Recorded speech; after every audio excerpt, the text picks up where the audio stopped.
Hello students, कैसे हो आप सब। आई होप आप सब अच्छे ही होंगे। आज हम डिस्कशन करेंगे प्रक्षेप्य गति, प्रोजेक्टाइल मोशन।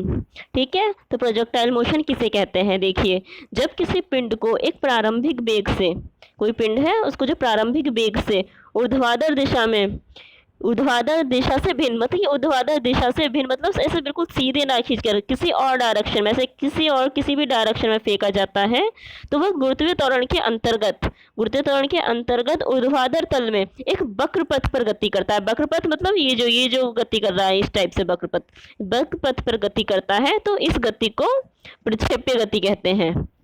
और इस पथ को, जिस पथ पर ये गति कर रहा है, इस पथ को क्या कहेंगे, प्रक्षेप्य पथ कहेंगे। ये पथ जो है ये प्रक्षेप्य पथ है। ठीक है, फॉर एग्जाम्पल देखिए, जैसे तोप से छोटे गोले की गति, जैसे तोप है उससे कोई गोले को छोड़ेंगे, उसकी गति कैसी होगी, प्रक्षेप्य गति होगी।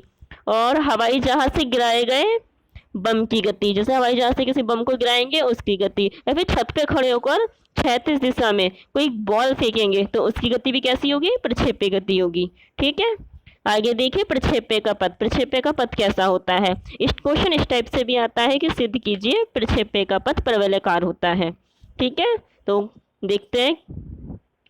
इसके लिए देखिए, किसी पिंड को क्षैतिज के साथ, कोई पिंड है उसको क्षैतिज के साथ थीटा एंगल बनाते हुए, यहाँ से देखिए ये थीटा एंगल बनाते हुए प्रक्षेपित किया जा रहा है। थीटा एंगल बनाते हुए किसी पिंड को इस टाइप से फेंका है। ठीक है, इसका प्रारंभिक वेग क्या है, प्रारंभिक वेग u है।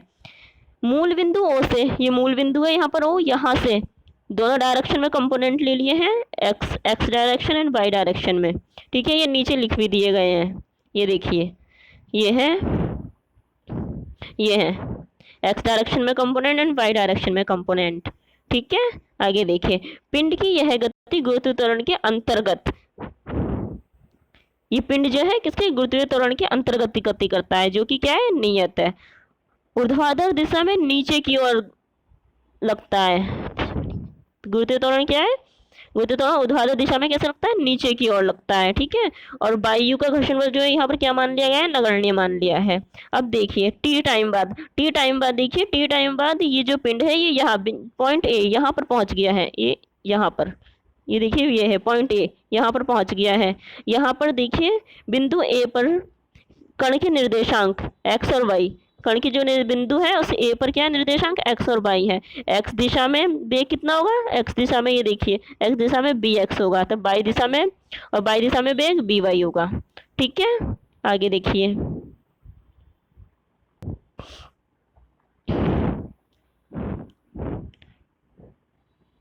ये जो प्रक्षेपी गति है इसके दौरान जो क्षैतिज वेग है, क्षैतिज वेग जो है वो क्या रहेगा, नियत रहेगा। क्षैतिज वेग जो इस डायरेक्शन में है वो नियत रहेगा। ठीक है, और ऊर्ध्वाधर दिशा में क्या है, ऊर्ध्वाधर दिशा में वेग, ऊर्ध्वाधर दिशा में ये जो वेग है ये क्या है, लगातार बदलता जा रहा है। ठीक है, आगे देखिए, क्षैतिज गति के लिए, क्षैतिज विस्थापन का फॉर्मूला देखिए। क्षैतिज विस्थापन का फॉर्मूला क्या है, क्षैतिज वेग इंटू समय। क्षैतिज विस्थापन कितना है, x, क्षैतिज वेग ये लिख दिया है ux, एन समय कितना है, t है। ये कंपोनेंट के साथ अब इसकी वैल्यू रख दी है, ux क्या है, u cos थीटा है, ये ऊपर यहाँ पर अभी आपको बताया गया है, ये देखिए यहाँ पर। ठीक है, आगे देखिए, गुरुत्वीय त्वरण कितना है, माइनस जी। माइनस क्यों लिया है, क्योंकि पृथ्वी तल से ऊपर की साइड जा रहे हैं, ऊपर जाने पर जी का मान क्या होता है, घटता है। पृथ्वी तल से ऊपर या नीचे जाने पर जी का मान घटता है, इसलिए माइनस साइन दिया है। ठीक है, अब गति के द्वितीय नियम से, गति के सेकंड समीकरण से देखिए, एस इक्वल टू क्या होता है, U T plus half A T square. यहाँ पर हमने वैल्यू पुट कर दी, डिस्प्लेसमेंट कितना है यहाँ पर वाई, और यू की वैल्यू लिख दी, U sine theta, Y direction में है component, U sine theta T, minus G की वैल्यू रखी है इसलिए माइनस आ गया है हाफ जी टी स्क्वायर।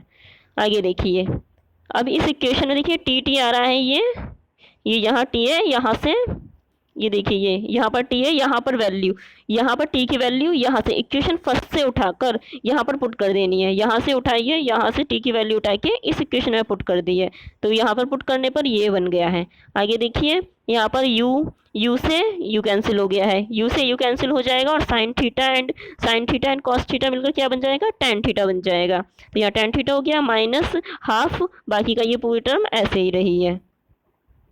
अब आगे देखिए, ये मेन इक्वेशन, y की इक्वेशन क्या आ गई, ये इक्वेशन आ गई है, y is equal to x tan theta minus half g x square and upon में 2u² कॉस स्क्वायर थीटा। इस इक्वेशन में देखिए x क्या है, x की 2 घात है, x की देखिए 2 घात है एंड y की क्या है 1 घात है। ये इक्वेशन किसकी होती है, परवलयकार की होती है। इससे क्या क्या प्रूफ हुआ इस इक्वेशन से कि प्रक्षेप्य का पथ परवलयकार होता है, क्योंकि इक्वेशन परवलयकार की होती है।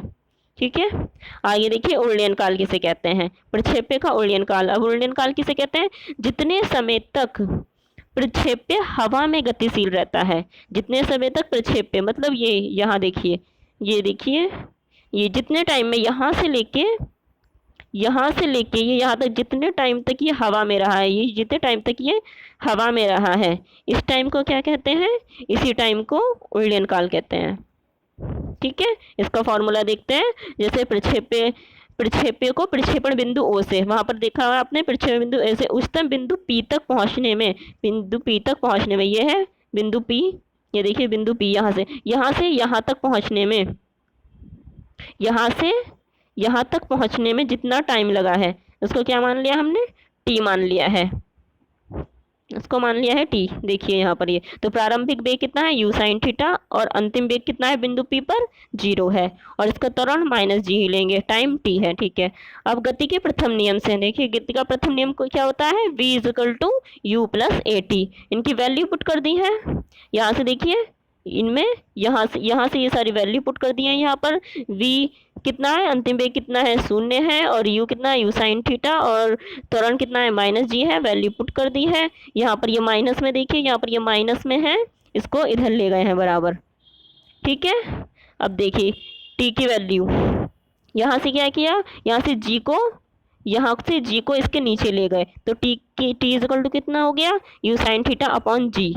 तो कण के ऊपर जाने पर कितना समय लगा है, इतना समय लगा है ऊपर जाने पर, तो जितना टाइम ऊपर जाने पे लगा है उतना टाइम क्या है नीचे आने पर लगेगा।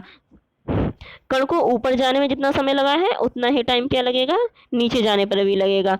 तो क्या होगा, कुल टाइम कितना हो गया, ऊपर जाने में लगा समय प्लस नीचे आने में लगा समय, तो t प्लस टी 2t हो गया। अब ऊपर से यहाँ से देखिए, यहाँ से t की वैल्यू उठा के यहाँ पुट कर दी है, तो ये किसका फॉर्मूला आ गया, ये फॉर्मूला आ गया उर्लियन काल का। ठीक है, अब आगे देखिए, अब है प्रक्षेप्य का परास। प्रक्षेप्य का परास किसे कहते हैं, प्रक्षेप्य का परास किसे कहते हैं, अपने उर्लियन काल के दौरान, उर्लियन काल अभी ऊपर हमने डेफिनेशन पढ़ी है, उर्लियन काल किसे कहते हैं, तो ये अपने उर्लियन काल के दौरान पिंड जितनी क्षैतिज दूरी तय करता है, देखिए यहाँ पर, ये देखिए जितनी क्षैतिज दूरी, ये यहाँ से यहाँ तक, ये जितनी क्षैतिज दूरी तय कर रहा है इसी को क्या कहेंगे, परास कहेंगे।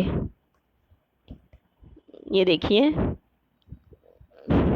ये यहाँ पर परास अपने उड्डयन काल के दौरान पिंड जितनी क्षैतिज दूरी तय करता है उसे क्या कहते हैं, क्षैतिज परास कहते हैं। ये देखिए यहाँ पर, ठीक है, क्षैतिज परास का फॉर्मूला क्या है, r इज इक्वल टू क्षैतिज वेग इंटू उड्डयन काल। ठीक है, r क्षैतिज वेग कितना है u cos थीटा इंटू उड्डयन काल कितना, उड्डयन काल का फॉर्मूला हम यहाँ से पुट करेंगे, यहाँ से उठा के हमने यहाँ पर पुट कर दिया, तो कितना हो गया, r is equal to you square, U यहाँ से ये दोनों यू स्क्वायर हो गए and 2 sin theta cos theta upon जी।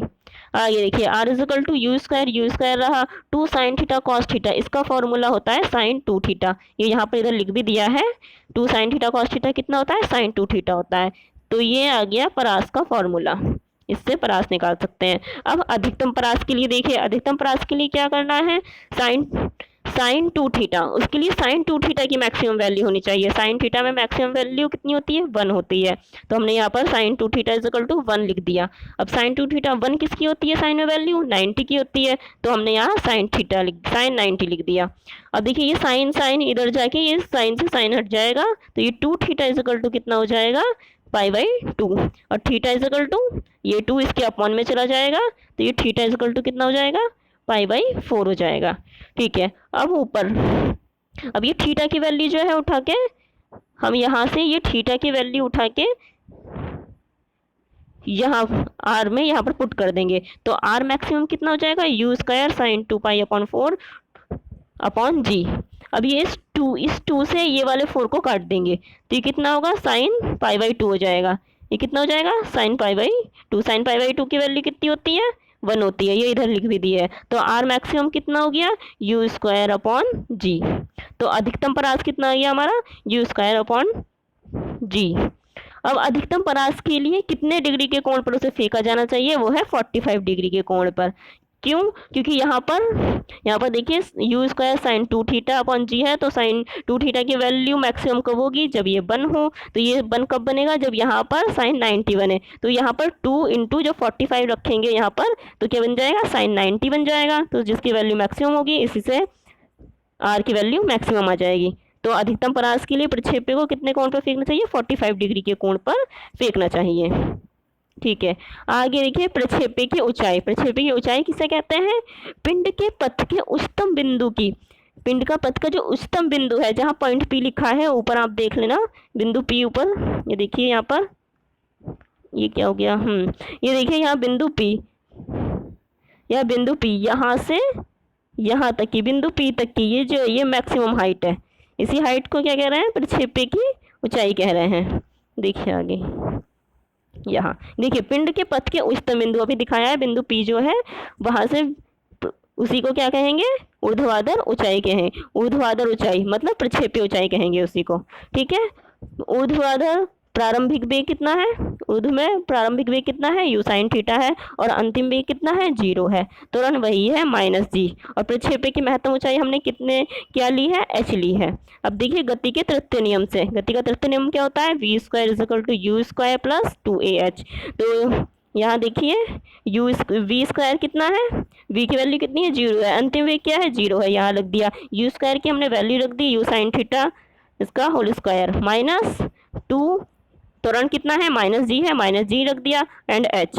ठीक है, अभी ये माइनस में है तो इसको इधर इसे उठा के इधर ले गए, तो 2g h इक्वल टू कितना हो गया you square sine square theta, फिर h इक्वल टू क्या लेगा 2g को इसके अपॉन में लेगा, तो क्या फॉर्मूला आ गया ये आ गया h equal to you square sine square theta upon 2g, इसका फॉर्मूला आ गया ये। अब इसकी अधिकतम ऊंचाई के लिए फिर वही साइन स्क्वायर थीटा लिखा हुआ है, इसकी वैल्यू क्या होनी चाहिए, इसकी वैल्यू मैक्सिमम होनी चाहिए, साइन 2 थीटा की वैल्यू साइन स्क्वायर थीटा की वैल्यू मैक्सिमम होनी चाहिए। वो मैक्सिमम कब होगी जब साइन स्क्वायर थीटा की वैल्यू 1 आए, 1 कब आएगी जब थीटा इज इक्वल टू 90 रखेंगे। साइन 90 की वैल्यू कितनी होती है 1 होती है, साइन 90 की वैल्यू 1 रखेंगे हम, इससे क्या आएगा साइन 90 की वैल्यू जब हमने 1 रखी तो क्या हो गया h इक्वल टू कितना आ गया you square sine square 90 upon 2g। Sine square 90 की वैल्यू कितनी हो गई 1 हो गई, इसकी वैल्यू कितनी हो गई 1 हो गई। ठीक है, अब इसकी वैल्यू कितनी आ गई, अधिकतम ऊंचाई कितनी आ जाएगी h maximum is equal to you square upon 2g, क्योंकि साइन स्क्वायर 90 1 होता है, तो ये इसकी अधिकतम ऊंचाई का फॉर्मूला है। ठीक है बच्चों, अब स्टूडेंट आज के लिए इतना ही। आप अच्छे से इसको PDF फाइल हमने इसकी भेज दी है, आप वहाँ से नोट्स कॉपी कर सकते हैं और समझने के लिए आप लोग यहाँ से वीडियो देख सकते हैं।